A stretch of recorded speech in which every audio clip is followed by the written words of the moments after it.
ова беше 3-годишен проект со многу интересни резултати. Многу од нив можете да ги видите на веб страницата. Се произведоа неколку видеа со едукативна содржина, се произведе прирачник, истражување, имавме доста обуки, вебинари и така натаму.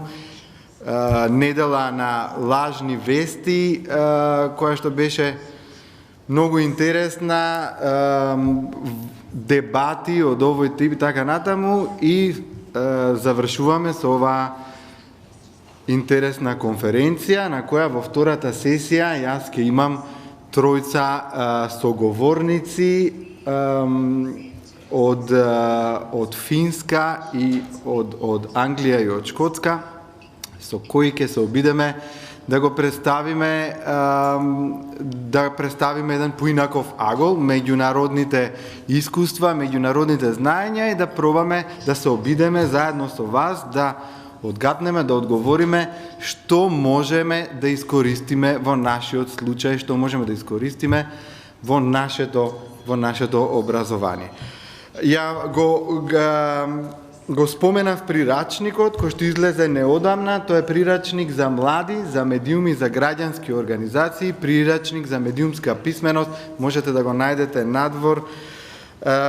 Едно интересно, многу лесно сварливо четиво, се чита за многу кратко време, затоа што е така напишано, без премногу теорија, но со многу интересни приказни и интересни поуки, заклучоци за тоа што треба да внимаваме кога ги конзумираме медиумските содржини, медиумските пораки, како да се заштитиме од лажните вести или како да ги препознаеме. И во воведот на овој прирачник, јас така ќе го почнам мојот вовед со едно истражување на Дел технологии од јули 2017 година, според кое во 2030 година 85% од работните места кои ќе постојат денеска се уште не се измислени.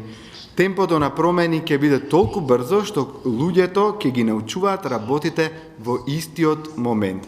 И во таквиот нов свет квалификациите и знаењето ќе бидат важни, но недоволни. Затоа што дигиталната писменост и медиумската писменост ќе ни овозможуваат да ги научуваме работите, како што кажав, во истиот момент, и ќе биде за сите оние кои што ги немаат овие вештини, ќе се соочат со сериозни недостатоци. И денеска една личност успешно да учествува во јавниот живот, политиката, бизнисот и така натаму, мора да биде медиумски писмена.